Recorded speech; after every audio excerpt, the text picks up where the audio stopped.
ओम शांति। आज विशेष बाबा ने हम बच्चों को बताया है कि याद से याद जुड़ी है, इसीलिए जितना बेहद के बाप को हम याद करेंगे उतना बाप की भी याद हम बच्चों तक पहुंचेगी। यदि बच्चे ही याद नहीं करेंगे तो बाप याद कैसे कर सकते हैं। बाबा ने कहा कई बच्चे तो 3-4 महीने तक कुछ समाचार ही नहीं होता है, याद बिल्कुल नहीं करते हैं।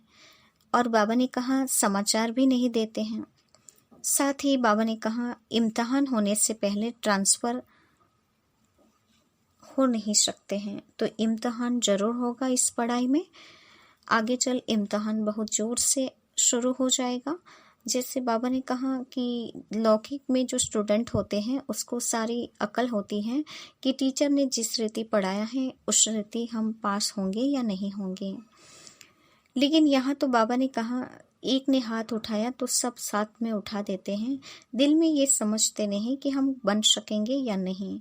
तो बाबा ने कहा जैसे इतना भी अकल नहीं है, इससे तो अज्ञान काल में अच्छा होता है। साथ ही बाबा ने कहा कि देह अभिमान भी बहुत है। यदि हम लक्ष्मी नारायण बनना चाहते हैं तो बाबा कहते हैं लक्ष्मी नारायण जैसा पुरुषार्थ और चलन बनानी चाहिए। तुम बच्चों की अभी ही विनाशकाले विपरीत बुद्धि हैं। तो बाबा ने कहा याद से याद मिलती है, देह अभिमान भी बहुत है, इनसे बचना चाहिए। देह अभिमान को छोड़कर बाप को सच्चा सच्चा समाचार देना चाहिए, सर्विस का भी सबूत देना चाहिए। कर्मातीत अवस्था को पाएंगे तो देवता जरूर बनेंगे। जीते जी मुर्दा शरीर से न्यारा होने की ये पढ़ाई है और इसी की प्रैक्टिस करनी है। साथ ही बाबा ने कहा पार्षवेद ऑनर होने का भी पुरुषार्थ करना है, डबल लाइट फरिश्ता बनना, यानी कि सभी रिश्ते और सारे खाते समाप्त करना और अपनी विशेषताओं को ईश्वरीय कार्य में सहयोगी बनाना है। तो बाबा ने कहा कदम कदम में प्रगति होती जाएगी, कदम कदम में पदम हो जाएगा। तो ये था आज की मुरली का सारांश। अब हम मुरली की शुरुआत करते हैं। मीठे बच्चे, बेहद के बाप को याद करना यह है गुप्त बात। याद से ही याद मिलती है। जो याद नहीं करते उन्हें बाप भी कैसे याद करे। आज का प्रश्न है संगम पर तुम बच्चे कौन सी पढ़ाई पढ़ते हो जो सारा कल्प नहीं पढ़ाई जाती। संगम पर तुम बच्चे कौन सी पढ़ाई पढ़ते हो जो सारा कल्प नहीं पढ़ाई जाती। उत्तर है जीते जी शरीर से न्यारा अर्थात मुर्दा होने की पढ़ाई अभी पढ़ते हो, क्योंकि तुम्हें कर्मातीत बनना है। बाकी जब तक शरीर में है तब तक कर्म तो करना ही है। मन भी अमन तब हो जब शरीर न हो, इसलिए मन जीते जगत जीत नहीं, लेकिन माया जीते जगत जीत। ओम शांति।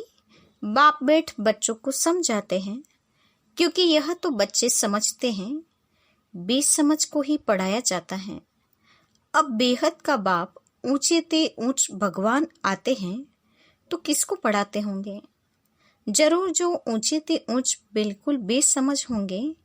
इसीलिए कहा ही जाता है विनाश काले विपरीत बुद्धि। विपरीत बुद्धि कैसे हो गई। 84 लाख योनियां लिखा हुआ है ना, तो बाप को भी 84 लाख जन्मों में ले आए हैं। कह देते हैं परमात्मा कुत्ते बिल्ली जीव जंतु सब में है। बच्चों को समझाया जाता है यह तो सेकंड में नंबर पॉइंट देनी होती है। बाप ने समझाया है जब कोई नया आता है तो पहले पहले उनको हद के और बेहद के बाप का परिचय देना चाहिए। वह बेहद का बड़ा बाबा और वह हद का छोटा बाबा। बेहद का बाप माना ही बेहद आत्माओं का बाप। वह हद का बाप जीव आत्मा का बाप हो गया। वह है सब आत्माओं का बाप। यह नॉलेज भी सब एकरस नहीं धारण कर सकते हैं। कोई 1% धारण करते हैं तो कोई 95% धारण करते हैं। यह तो सारी समझ की बात है। सूर्यवंशी घराना होगा ना, राजा रानी तथा प्रजा, यह बुद्धि में आता है ना। प्रजा में सब प्रकार के मनुष्य होते हैं। प्रजा माना प्रजा। बाप समझाते हैं यह पढ़ाई है। अपनी बुद्धि अनुसार हर एक पढ़ते हैं। हर एक को अपना अपना पार्ट मिला हुआ है। जिसने कल्प पहले जितनी पढ़ाई धारण की है उतनी अब भी धारण करते हैं। पढ़ाई कब छिपी नहीं रह सकती। पढ़ाई अनुसार ही पद मिलता है। बाप ने समझाया है आगे चल इम्तिहान तो होता ही है। बिगर इम्तिहान ट्रांसफर हो न सके। पिछाड़ी में सब मालूम पड़ेगा। बल्कि अभी भी समझ सकते हैं कि किस पद के हम लायक हैं। बल लज्जा के मारे सबके साथ साथ हाथ उठा देते हैं। दिल में समझते भी हैं कि हम यह कैसे बन सकेंगे, तो भी हाथ उठा देते हैं। समझते हुए फिर हाथ उठा लेना, यह भी तो अज्ञान कहेंगे ना। कितना अज्ञान है। बाप तो झट समझ जाते हैं। इससे तो उन स्टूडेंट्स में अकल होता है। वह समझते हैं हम स्कॉलरशिप लेने के लायक नहीं हैं, पास नहीं होऊंगा। इससे तो वह अज्ञानी अच्छे जो समझते हैं टीचर जो पढ़ाते हैं उसमें हम कितने मार्क्स लेंगे। ऐसे थोड़ी कहेंगे कि हम पास विद ऑनर होंगे, तो सिद्ध होता है यहाँ इतनी भी बुद्धि नहीं है। देह अभिमान बहुत है। जब तुम आए हो यह लक्ष्मी नारायण बनने, तो चलन बड़ी अच्छी चाहिए। बाप कहते हैं कोई तो विनाश काले विपरीत बुद्धि है, क्योंकि कायदे से बाप से प्रेत नहीं है, तो क्या हाल होगा। ऊंच पद पा नहीं सकेंगे। बाप बेट तुम बच्चों को समझाते हैं विनाश काले विपरीत बुद्धि का अर्थ क्या है। बच्चे ही पूरा नहीं समझ सकते तो फिर और क्या समझेंगे।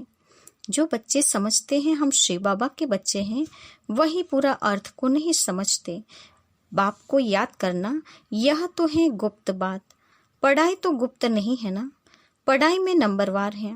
सब एक जैसा थोड़े ही पढ़ेंगे। बाप तो समझते हैं यह अभी बेबीज है। ऐसे बेहद के बाप को 3-3, 4-4 मास याद भी नहीं करते हैं। मालूम कैसे पड़े कि याद करते हैं, जबकि उनकी चिट्ठी आए। फिर उस चिट्ठी में सर्विस समाचार भी हो कि यह रूहानी सर्विस करता हूँ। सबूत चाहिए ना। ऐसे तो देह अभिमानी होते हैं जो न तो कभी याद करते हैं न सर्विस का सबूत दिखाते हैं। कोई तो समाचार लिखते हैं बाबा फलाने फलाने आए, उनको यह समझाया, तो बाप भी समझते हैं बच्चा जिंदा है। सर्विस समाचार ठीक देते हैं। कोई तो 3-4 मास पत्र नहीं लिखते हैं। कोई समाचार नहीं तो समझेंगे मर गया या बीमार है। बीमार मनुष्य लिख नहीं सकते हैं। यह भी कोई लिखते हैं हमारी तबीयत ठीक नहीं थी इसलिए पत्र नहीं लिखा। कोई तो समाचार ही नहीं देते, न बीमार हैं, देह अभिमान है। फिर बाप पे याद किसको करें। याद से याद मिलती है परंतु देह अभिमान है। बाप आकर समझाते हैं मुझे सर्वव्यापी कह 84 लाख से भी जास्ती योनियों में ले जाते हैं। मनुष्य को कहा जाता है पत्थर बुद्धि। भगवान के लिए तो फिर कह देते पत्थर भीतर के अंदर विराजमान है, तो यह बेहद की गालियां हुई ना। इसलिए बाप कहते हैं मेरी कितनी ग्लानि करते हैं। अभी तुम तो नंबरवार समझ गए हो। भक्ति मार्ग में गाते भी हैं आप आएंगे तो हम वारिश जाएंगे, आपको वारिश बनाएंगे। यह वारिश बनाते हैं जो कहते हैं पत्थर ठिक्कर में हो। कितनी ग्लानि करते हैं। तब तो बाप कहते हैं यदा यदा ही धर्मस्य। अभी तुम बच्चे बाप को जानते हो तो बाप की कितनी महिमा करते हो। कोई महिमा तो क्या, कभी याद कर 2 अक्षर लिखते भी नहीं हैं। देह अभिमान बन पड़ता है। तुम बच्चे समझते हो हमको बाप मिला है, हमारा बाप हमको पढ़ाते हैं। भगवान वाच है ना, मैं तुमको राजयोग सिखाता हूँ। विश्व की राजाई किससे प्राप्त हो उसके लिए राजयोग सिखाता हूँ। हम विश्व की बादशाही लेने लिए बेहद के बाप से पढ़ते हैं। यह नशा हो तो अपार खुशी आ जाए। बल गीता भी पढ़ते हैं परंतु जैसे ऑर्डिनरी किताब पढ़ते हैं। कृष्ण भगवानुवाच राजयोग सिखाता हूँ, बस इतना बुद्धि का योग व खुशी नहीं रहती। गीता पढ़ने व सुनाने वालों में इतनी खुशी नहीं रहती। गीता पढ़कर पूरी की और गया धंधे में, तो तुमको भी अभी बुद्धि में आया है कि बेहद का बाप हमको पढ़ाते हैं, और कोई की बुद्धि में यह नहीं आएगा कि हमको भगवान पढ़ाते हैं। तो पहले पहले कोई भी आवे तो उनको दो बाप की थ्योरी समझानी है। बोलो भारत स्वर्ग था ना, अभी नर्क है। ऐसे तो कोई कह न सके कि हम सतयुग में भी हैं और कलयुग में भी हैं। किसको दुख मिला तो वह नर्क में है, किसको सुख मिला तो वो स्वर्ग में है। ऐसे बहुत कहते हैं दुखी मनुष्य नर्क में हैं, हम तो बहुत सुख में बैठे हैं, महल माड़िया आदि सब कुछ है, बाहर का बहुत सुख देखते हैं ना। यह भी तुम अभी समझते हो, सतयुगी सुख तो यहाँ हो नहीं सकता। ऐसे भी नहीं गोल्डन एज को आयरन एज कहो अथवा आयरन एज को गोल्डन एज कहो, एक ही बात है। ऐसे समझने वाले को भी अज्ञानी कहेंगे। तो पहले पहले बाप की थ्योरी बतानी है। बाप ही अपनी पहचान देते हैं और तो कोई जानते नहीं। कह देते परमात्मा सर्वव्यापी है। अभी तुम चित्र में दिखाते हो। आत्मा और परमात्मा का रूप तो एक ही है, वह भी आत्मा है, परंतु उनको परम आत्मा कहा जाता है। बाप बैठ समझाते हैं मैं कैसे आता हूँ। सभी आत्माएं वहाँ परम धाम में रहती हैं। यह बातें बाहर वाला तो कोई समझ नहीं सकता। भाषा भी बहुत सहज है। गीता में श्री कृष्ण का नाम डाल दिया है। अब कृष्ण तो गीता सुनाते नहीं हैं, वह तो सबको कह न सके कि मामेकम याद करो। देहधारी की याद से तो पाप कटते नहीं हैं। कृष्ण भगवानोवाच देह के सब सबंध त्याग, मामेकम याद करो। परंतु देह के सबंध तो कृष्ण को भी हैं, और फिर वह तो छोटा सा बच्चा है ना। यह भी कितनी बड़ी भूल है, कितना फर्क पड़ जाता है। एक भूल के कारण परमात्मा तो सर्वव्यापी हो नहीं सकता। जिसके लिए कहते हैं सर्व का सद्गति दाता है, तो क्या वह भी दुर्गति को पाते हैं?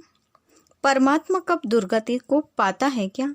यह सब विचार सागर मंथन करने की बातें हैं, टाइम वेस्ट करने की बात नहीं है। मनुष्य तो कह देते हैं कि हमको फुर्सत नहीं है। तुम समझते हो कि आकर कोर्स लो तो कहते हैं फुर्सत नहीं। 2 दिन आएंगे फिर 4 दिन नहीं आएंगे। पढ़ेंगे नहीं तो यह लक्ष्मी नारायण कैसे बन सकेंगे? माया का कितना फोर्स है। बाप समझाते हैं जो सेकंड जो मिनट पास होता है वह हूबहू रिपीट होता है। अनगिनत बात रिपीट होते रहेंगे। अभी तो बाप द्वारा सुन रहे हो। बाबा तो जन्म मरण में आते नहीं। भेंट की जाती है पूरा जन्म मरण में कौन आता है और न आने वाला कौन। सिर्फ एक ही बाप है जो जन्म मरण में नहीं आता है, बाकी तो सब आते हैं। इसीलिए चित्र भी दिखाया है। ब्रह्मा और विष्णु दोनों जन्म मरण में आते हैं। ब्रह्मा सो विष्णु, विष्णु सो ब्रह्मा पार्ट में आते जाते हैं, एंड हो न सके। यह चित्र फिर भी आकर सब देखेंगे और समझेंगे। बहुत सहज समझ की बात है। बुद्धि में आना चाहिए हम सो ब्राह्मण हैं, फिर हम सो क्षत्रिय वैश्य शूद्र बनेंगे, फिर बाप आएंगे तो हम सो ब्राह्मण बन जाएंगे। यह याद करो तो भी स्वदर्शन चक्रधारी ठहरे। बहुत हैं जिनको याद ठहरती नहीं। तुम ब्राह्मण ही स्वदर्शन चक्रधारी बनते हो, देवता ही नहीं बनते हैं। यह नॉलेज की चक्र कैसे फिरता है, इस नॉलेज को पाने से वह यह देवता बने हैं। वास्तव में कोई भी मनुष्य स्वदर्शन चक्रधारी कहलाने के लायक नहीं है। मनुष्यों की सृष्टि मृत्युलोक ही अलग है। जैसे भारतवासियों की रस्म रिवाज अलग है, सबका अलग अलग होता है। देवताओं की रस्म रिवाज अलग है, मृत्युलोक के मनुष्यों की रस्म रिवाज अलग। रात दिन का फर्क है, इसीलिए सब कहते हैं हम पतित हैं। हे भगवान, हम सब पतित दुनिया के रहने वालों को पावन बनाओ। तुम्हारी बुद्धि में है। पावन दुनिया आज से 5000 वर्ष पहले थी, जिसको सतयुग कहा जाता है। त्रेता को नहीं कहेंगे। बाप ने समझाया है, वह है फर्स्ट क्लास और यह है सेकंड क्लास। तो एक एक बात अच्छी रीति धारण करनी चाहिए। जो कोई भी आए तो सुनकर वंडर खाए। कोई तो वंडर खाते हैं, परंतु फिर उनको फुर्सत नहीं रहती जो पुरुषार्थ करे। फिर सुनते हैं पवित्र जरूर रहना है। यह काम विकार ही है जो मनुष्य को पतित बनाता है। इनको जीतने से ही तुम जगत जीत बनेंगे।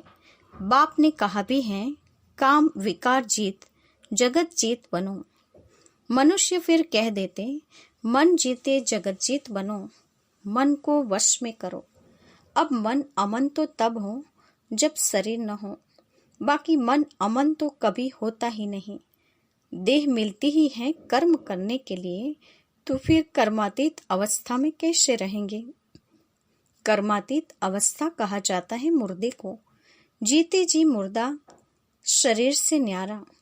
तुमको भी शरीर से न्यारा बनने की पढ़ाई पढ़ाते हैं।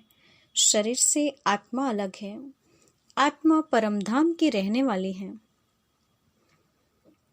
आत्मा शरीर में आती है तो उनको मनुष्य कहा जाता है। शरीर मिलता ही कर्म करने के लिए। एक शरीर छूट जाएगा, फिर दूसरा शरीर आत्मा को लेना है कर्म करने के लिए। शांत तो तब रहेंगे जब कर्म नहीं करना होगा। मूल वतन में कर्म होता नहीं।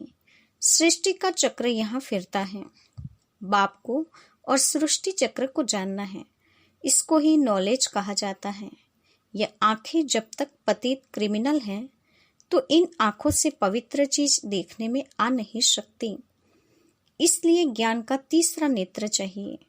जब तुम कर्मातीत अवस्था को पाएंगे अर्थात देवता बनेंगे, फिर तो इन आंखों से देवताओं को देखते रहेंगे। बाकी इस शरीर में इन आंखों से कृष्ण को देख नहीं सकते। बाकी साक्षात्कार किया तो उससे कुछ प्राप्ति थोड़ी है। अल्पकाल के लिए सिर्फ खुशी रहती है, कामना पूरी हो जाती है। ड्रामा में साक्षात्कार की भी नोंद है। इससे प्राप्ति कुछ भी नहीं होती है। अच्छा, मीठे मीठे सिकिलते बच्चों के प्रति माता पिता बाप दादा का याद प्यार और गुड मॉर्निंग। रूहानी बाप की रूहानी बच्चों को नमस्ते। हम रूहानी बच्चों के रूहानी माता पिता बाप दादा को याद प्यार और नमस्ते। हम बच्चों की ओर से भी बाप दादा को याद प्यार और नमस्ते। पूरी मुरली का धारणा युक्त मुख्य सार। पहली पॉइंट, शरीर से न्यारी आत्मा हूँ। जीते जी इस शरीर में रहते जैसे मुर्दा। इस स्थिति के अभ्यास से कर्मातीत अवस्था बनानी है। दूसरा, सर्विस का सबूत देना है। देह अभिमान को छोड़ अपना सच्चा सच्चा समाचार देना है। पार्श्विद ऑनर होने का पुरुषार्थ करना है। आज का वरदान है, सर्व खाते और रिश्ते एक बाप से रखने वाले डबल लाइट फरिश्ता भव। सर्व खाते और रिश्ते एक बाप से रखने वाले डबल लाइट फरिश्ता भव। वरदान का स्पष्टीकरण है, डबल लाइट फरिश्ता बनने के लिए देह की भान से भी परे रहो, क्योंकि देह भान मिट्टी है। यदि इसका भी बोझ है तो भारीपन है। फरिश्ता अर्थात अपनी देह के साथ भी रिश्ता नहीं। बाप का दिया हुआ तन भी बाप को ही दे दिया। अपनी वस्तु दूसरे को दे दी तो अपना रिश्ता तो खत्म हुआ ना। सब हिसाब किताब, सब लेन देन बाप से, बाकी सब पिछले खाते और रिश्ते खत्म। ऐसे संपूर्ण बेगर ही डबल लाइट फरिश्ते हैं। तो बाबा ने कहा डबल लाइट फरिश्ता बनना है, सब खाते और रिश्ते को समाप्त करना है। आज का स्लोगन है, अपनी विशेषताओं को प्रयोग में लाओ तो हर कदम में प्रगति का अनुभव करेंगे। अपनी विशेषता को प्रयोग में लाओ तो हर कदम में प्रगति का अनुभव करेंगे। तो प्रगति करने के लिए विशेषताओं को आगे बढ़ाना है, विकसित करना है, उसे प्रयोग में लाना है। आज के मुख्य पॉइंट्स हैं। आज विशेष बाबा ने हम बच्चों को ये बताया है कि तुम बच्चे को जीते जी शरीर से न्यारा मुर्दा होने की पढ़ाई अभी पढ़ाई जाती है। कर्मातीत बनने की पढ़ाई पढ़ाई जाती है। तुम कर्म से अतीत बन रहे हो। तो ऐसी पढ़ाई सारे कल्प में कभी कोई नहीं पढ़ाता है। बेहद के बाप को याद करना ये सबसे बड़ी गुप्त बात है। याद से याद मिलती हैं। यदि हम बाबा को याद नहीं करते हैं तो बाबा कहते हैं अपना सर्विस समाचार भी देना चाहिए और आप नहीं आए उसके बारे में चिट्ठी भी बतानी चाहिए कि हमने ये रूहानी सर्विस की, उसका सबूत भी देना चाहिए। बाबा ने कहा नहीं बताते हैं तो समझ लो देहाभिमान है, देहाभिमान से दूर रहना है। बाप आकर अभी बताते हैं कि याद से याद मिलती है, तो आप जितना याद करेंगे बाबा भी उसको उसी रीति से याद प्यार देंगे। बाबा ने कहा अंत में इम्तिहान होगा, इम्तिहान में सारे साक्षात्कार हो जाएंगे, बाकी साक्षात्कार से कुछ मिलता नहीं है। अल्पकाल की खुशी मिल जाती है कि हमारी कामना पूरी हो गई, बाकी प्राप्ति कुछ भी नहीं है। साथ ही बाबा ने कहा कि कर्मातीत अवस्था उसी को कहा जाता है कि जीते जी मुर्दा या शरीर से न्यारा बनना, और इसी पढ़ाई में तुम्हें आगे बढ़ना है। मैं शरीर से न्यारी आत्मा हूँ, ऐसे जीते जी मुर्दे होने का अभ्यास करना है। डबल लाइट फरिश्ता बनना है, देहभान की मिट्टी से ऊपर उठना है। और बाबा ने कहा सारे हिसाब किताब लेन देन बाप से ही रखने हैं, पिछले खाते और रिश्ते सारे खत्म करेंगे, तब डबल लाइट फरिश्ते बन सकेंगे। और कदम कदम में प्रगति चाहते हो तो विशेषताओं को विकसित करो, विशेषताओं को प्रयोग में लाओ। अच्छा, ओम शांति।